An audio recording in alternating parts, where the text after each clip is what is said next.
নমস্কার প্রিয় দর্শক। আর সকালটা যত শান্ত থাকুক, দিনের বেলায় আবহাওয়া কিন্তু অন্য গল্প বলছে। কলকাতা সহ গোটা পশ্চিমবঙ্গে আবারও ঝড় বৃষ্টি ও কালবৈশাখীর দাপট দেখা যাচ্ছে।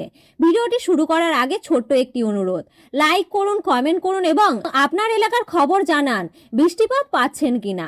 শেয়ার করে সবাইকে সতর্ক করুন আর সাবস্ক্রাইব করতে ভুলবেন না। আলিপুর আবহাওয়া দপ্তর জানিয়েছেন, আজ কলকাতার আকাশ আংশিক মেঘলা থাকবে। দিনের বিভিন্ন সময়ে বজ্রবিদ্যুৎ সহ হালকা থেকে মাঝারি বৃষ্টি হতে পারে। সেই সঙ্গে ঘন্টায় 30 থেকে 40 কিলোমিটার বেগে দমকা ঝড়ো হাওয়াও বইতে পারে। তাপমাত্রার দিক থেকেও থাকছে স্বস্তি। আগামী 24 ঘন্টায় কলকাতা সর্বোচ্চ তাপমাত্রা প্রায় 32 ডিগ্রি সেলসিয়াসের আশেপাশে থাকবে এবং সর্বনিম্ন তাপমাত্রা থাকবে প্রায় 24 ডিগ্রি সেলসিয়াসের কাছাকাছি। ইতিমধ্যেই দেখা যাচ্ছে গত কয়েকদিনের তাপমাত্রা স্বাভাবিকের তুলনায় অনেকটা কম হয়ে গেছে। এবার আসা যাক দক্ষিণবঙ্গের পরিস্থিতিতে। আজ দক্ষিণবঙ্গে প্রায় সব জেলাতেই ঝড় বৃষ্টির সম্ভাবনা রয়েছে।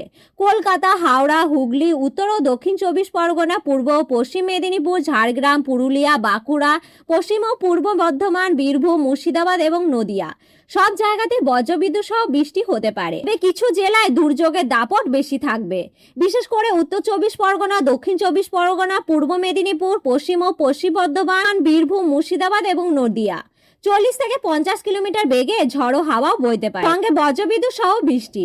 অন্যদিকে কলকাতা, হাওড়া, হুগলি, পশ্চিম মেদিনীপুর, ঝাড়গ্রাম, পুরুলিয়া ও বাঁকুড়া তুলনামূলকভাবে হালকা থেকে মাঝারি বৃষ্টি হলেও ঝড়ো হাওয়া 30 থেকে 40 কিলোমিটার বেগে বইবে।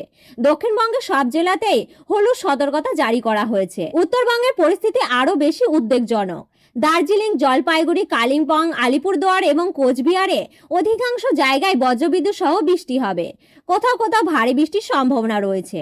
এই জেলাগুলিতে 40 থেকে 50 কিলোমিটার বেগে দমকা ঝড়ো হাওয়াও বইতে পারে এবং কমলা সতর্কতা জারি করা হয়েছে।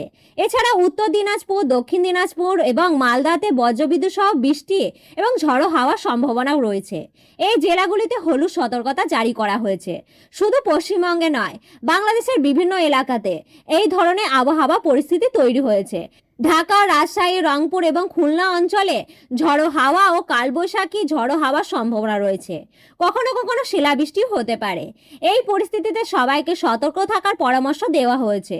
বজ্রপাতের সময় খোলা জায়গায় না থাকা, গাছের নিচে আশ্রয় না নেওয়া এবং প্রয়োজন ছাড়া বাইরে না বেরোনোর পরামর্শ দেওয়া হয়েছে।